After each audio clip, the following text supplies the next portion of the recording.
नमस्कार कृषी मित्रांनो, कृषीरत्न या यूट्यूब प्लॅटफॉर्मवर मी गणेश पवार आपणा सर्वांचं पुनश्च एकदा हार्दिक स्वागत करतो। सॉइल सायन्सच्या लेक्चर सिरीजला आपण दिलेल्या उत्स्फूर्त प्रतिसादाबद्दल सर्वप्रथम खूप खूप धन्यवाद। आणि त्याच धर्तीवर तुमचा इंटरेस्ट बघून आता आपण बॉट या विषयाची लेक्चर सिरीज चालू करणार आहोत। त्यामध्ये सर्वप्रथम आपला बहुतांश ॲग्रिकॉस लोकांना कठीण वाटणारा सब्जेक्ट दॅट इज जेनेटिक्स, त्यातून आपण सुरुवात करणार आहोत। तर मित्रांनो, जास्त वेळ न दवडता सुरुवात करूया जेनेटिक्सला। ओके, तर what is genetics? What is genetics?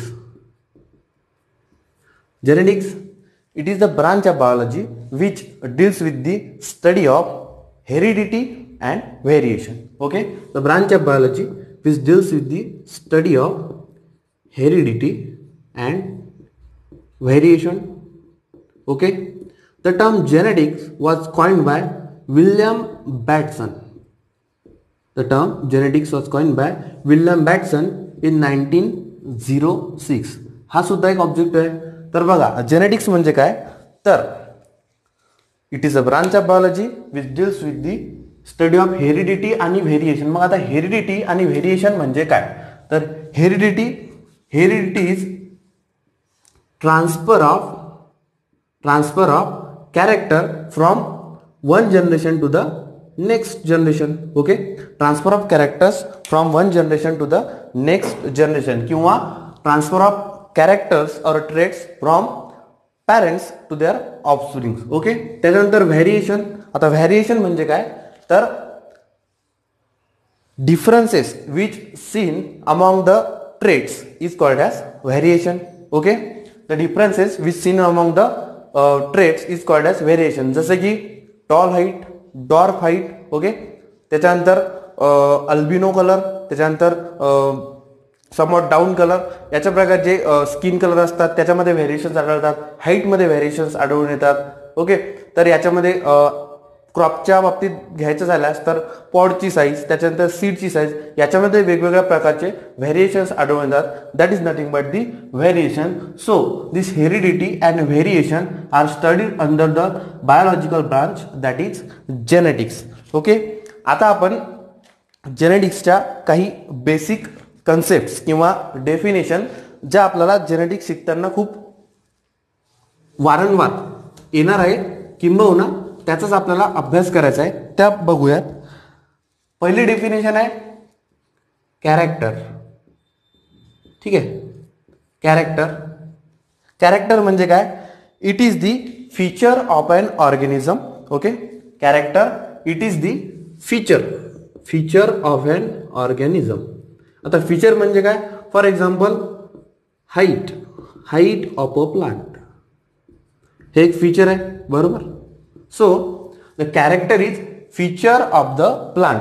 ठीक आहे, त्याच्यानंतर दुसरी डेफिनेशन आहे ट्रेट। आता बऱ्याच मुलांना कॅरेक्टर आणि ट्रेट हे बिलकुल सेम वाटतात, थोडासा मायन्यूट फरक आहे। ट्रेट म्हणजे काय? An inheritable character and its detectable variant. Okay, an inheritable character and its detectable variant म्हणजे काय मित्रांनो? तर बघा, आता आपण बघितलं कॅरेक्टर म्हणजे काय? Feature of an organism. तिथे आपण एक्झाम्पल घेतलं हाईट ऑफ अ प्लांट। मग आता हाईट ऑफ अ प्लांट एक तर ती टॉल असू शकते किंवा ती डॉर्फ म्हणजे लहान किंवा बुटकी असू शकते। ओके, तर मग हे जे टॉल आणि डॉर्फ हे जे आहे that is nothing but the trait. Means what? The inherited character and it's detectable variant म्हणजेच कोणता? डॉर्फ। टॉलला डिटेक्टेबल व्हेरियंट कोणता आहे? तर dwarf. Okay, so this is what is the trait. त्याच्यानंतर आहे फॅक्टर। आता फॅक्टरची डेफिनेशन काय? Particle present in an organism which is responsible for its inheritance and expression of a character. Particle which is present in an organism which is responsible for the inheritance and expression of a particular character. थोडक्यात काय? तर factor म्हणजेच gene. परंतु जो Mendelian era होता, okay, Mendelian era, त्यावेळेस gene हा शब्द अस्तित्वात नव्हता, त्यामुळे त्या जीनला आपण त्यावेळेस म्हणायचे फॅक्टर. ओके, तर हे होतं फॅक्टरचं काय, तर a particle present in an organism which is responsible for the inheritance and expression of a particular character. त्याच्यानंतर जीन. जीन जीन काय, तर तेच आता नवीन जे मॉडर्न जेनेटिक्स आहे त्याच भाषेमध्ये फॅक्टरची डेफिनेशन किंवा फॅक्टरच काय म्हणता येतं, जीन. काय तर gene is a particular segment of the DNA which is responsible for the inheritance and expression of a particular character or a trait. Okay, तर मॉडर्न जेनेटिक्स मध्ये फॅक्टरलाच काय म्हणतात, जीन. त्याच्यानंतर पुढची डेफिनेशन आहे अलिल्स. अलिल्स किंवा ॲलेलोमॉर्फ्स. आता मित्रांनो, अलिल्स किंवा ॲलेलोमॉर्फ्स म्हणजे काय, तर alternative form of a gene is called as allele. कसं, तर बघा, कोणताही जीन हा सिंगल फॅक्टरने आपण दर्शवत नाही, तर त्याला दोन अलिल्स असतात किंवा दोन फॉर्म्स असतात. फॉर एक्झाम्पल, सपोज आपण घेतलं टॉल प्लांट, मग त्याचा जिनोटाइप किंवा त्याचं जेनेटिक कॉन्स्टिट्यूशन कसं दाखवू आपण, टी कॅपिटल टी. ओके, अशा प्रकारे आपण त्याचं जेनेटिक कॉन्स्टिट्यूशन दाखवतो त्या जीनचं. तर याच्यामध्ये हा एक कॅपिटल टी आणि हा एक कॅपिटल टी, यांना सेपरेटली आपण म्हणतो अलिल्स किंवा अलिलोमॉर्फ्स. म्हणजे काय, तर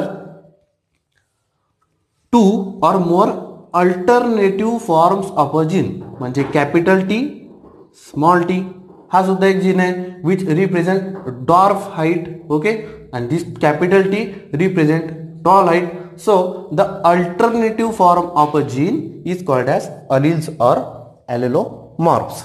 Okay, या सगळ्या बेसिक डेफिनेशन्स आहे मित्रांनो, ज्या आपल्याला जेनेटिक्स शिकताना वारंवार येणार आहे, त्याच्यामुळे केअरफुली लक्ष द्या. त्याच्यानंतर डेफिनेशन आहे डॉमिनंट. ओके, डॉमिनंट किंवा म्हणा डॉमिनंट कॅरेक्टर. ओके, किंवा dominant allele. It is an allele which expresses even in the presence of its alternate form. Okay, the allele, dominant allele किंवा dominant character. Dominant allele or dominant character is the allele or character which is express even in the presence of its alternative form of a allele. कसं, तर बघा, dominant अलील काय, तर आता आपण hybridisation मध्ये hybridisation experiments मध्ये आपण शिकणार आहोत. आता बघा, सपोज हा घेतला टॉल पॅरेंट, हा घेतला डॉर्फ पॅरेंट. ठीक आहे, आता याच्यामध्ये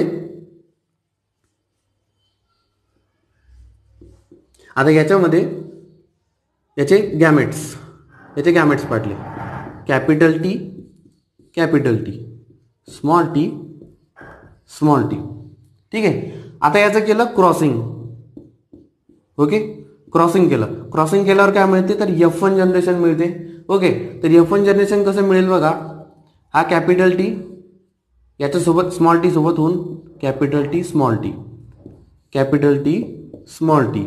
ओके, आता बघा, कॅपिटल टी स्मॉल टी. आता याच्यामध्ये टॉल पॅरेंटचे जिनोटाइप काय, कॅपिटल टी आणि डॉर्फ पॅरेंटचा स्मॉल टी. परंतु आता इथे F1 जनरेशन मध्ये कॅपिटल टी आणि स्मॉल टी असं जरी असलं तर ह्या कॅपिटल टी जो आहे तो ह्या रेसेसिव्ह स्मॉल टी ह्या अलीलची जी ऍक्शन आहे किंवा जे एक्सप्रेशन आहे तो सप्रेस करतो. त्याच्यामुळे कॅपिटल टी स्मॉल टी याला आपण म्हणतो हायब्रिड टॉल. ठीक आहे, हायब्रिड टॉल म्हणजेच काय, तर स्मॉल टी या अलीलची जी ऍक्शन आहे ती कॅपिटल टी या डॉमिनंट अलीलने किंवा त्याच्या डॉमिनंट ऍक्शनने सप्रेस केली. So that allele is called as dominant allele. लक्षात आलं.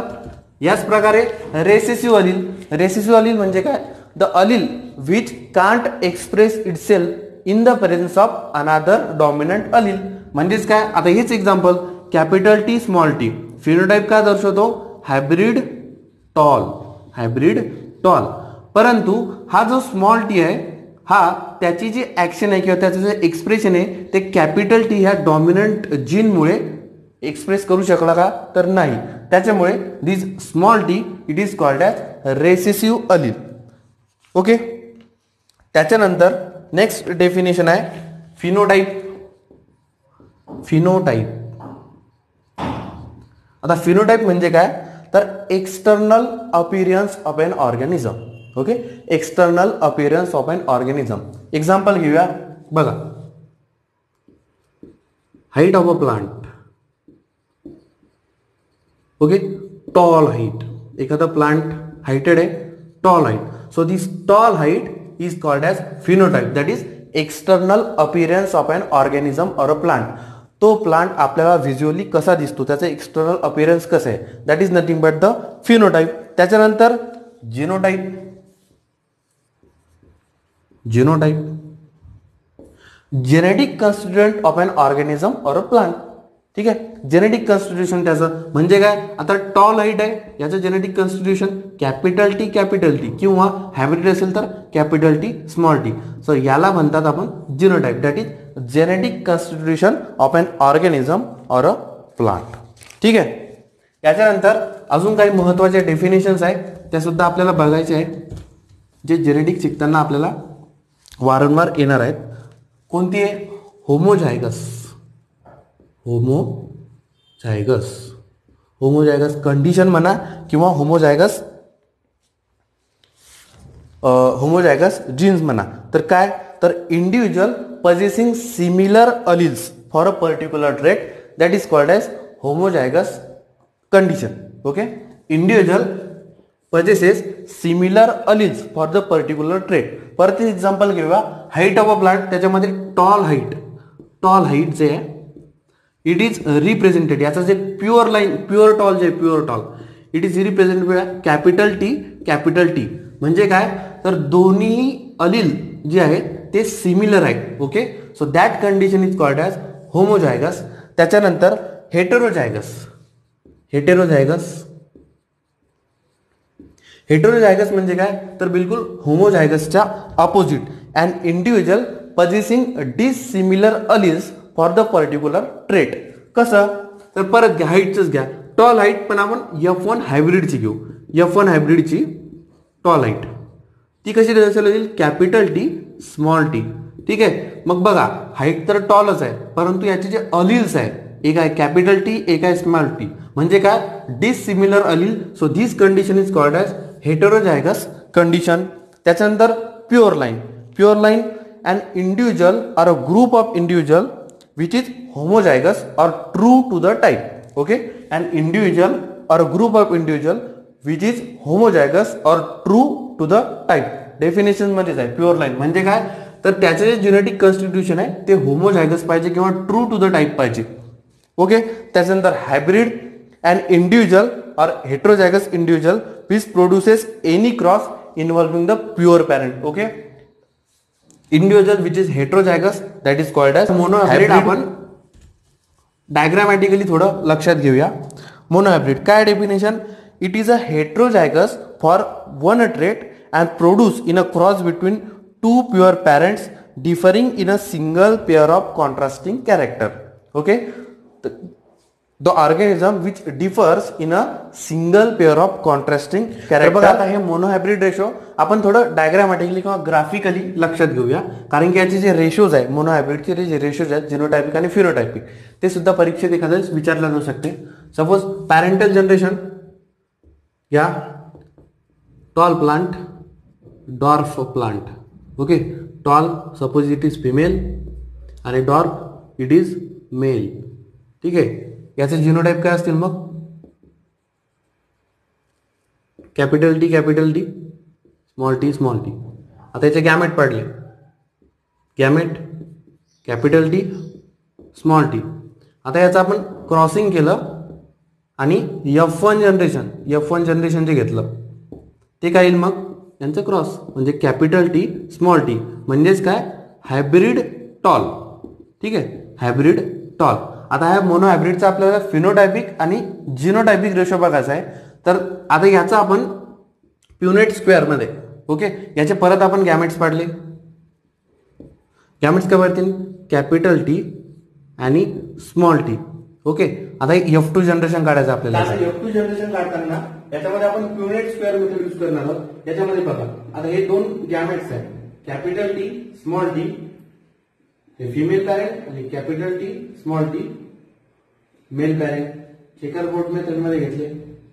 आता काय होईल, फिमेलचा एक आणि मेलचा एक, कॅपिटल टी कॅपिटल टी, फिमेलचा एक मेलचा एक, कॅपिटल टी स्मॉल टी, परत फिमेलचा एक आणि मेलचा एक. परंतु इथे लक्षात घ्यायचं, जो डोमिनेंट असतो तो कधी पहिले दिला जातो, त्याच्यामुळे परत कॅपिटल टी स्मॉल टी आणि हे स्मॉल टी स्मॉल टी. ठीक आहे, म्हणजे असे 4 जिनोटाइप तयार झाले. आता याच्यामध्ये आपण जर का फिनोटाइपिक रेशो बघितला, फिनोटाइप, आता फिनोटाइप मध्ये बघा, हा आहे pure tall, capital T capital T. आता आहे hybrid tall, capital T small T, परत hybrid tall, capital T small T, आणि स्मॉल टी म्हणजे डॉल. म्हणजे काय, 1 2 3, 3 आले टॉल आणि 1 डॉर्फ. म्हणजे काय, तर phenotypic ratio of the monohybrid cross 3:1. त्याच्यानंतर आता आपल्याला जिनोटाइपिक रेशो बघायचा आहे, genotypic ratio of monohybrid cross. आता बघा, जिनोटाइपिक कधी बघा, हा आला प्युअर टॉल म्हणजे कॅपिटल टी कॅपिटल टी. त्याच्यानंतर hybrid tall, capital T small T 1 आणि 2, हा एक, हे 2 हायब्रिड टॉल, आणि हा एक प्युअर डॉर्फ. ठीक आहे, स्मॉल टी स्मॉल टी. म्हणजे आता जिनोटाइपिक रेशो काय, 1:2:1. तर इथे आपल्याला लक्षात ठेवायचं आहे, फिनोटाइपिकल रेशो मोनो हायब्रिड क्रॉसचा 3:1 आहे, परंतु जिनोटाइपिक रेशो 1:2:1. ओके, हे सुद्धा परीक्षेच्या अनुषंगाने तुम्हाला लक्षात ठेवायचं आहे, एखाद्या विचारल्या जाऊ शकते.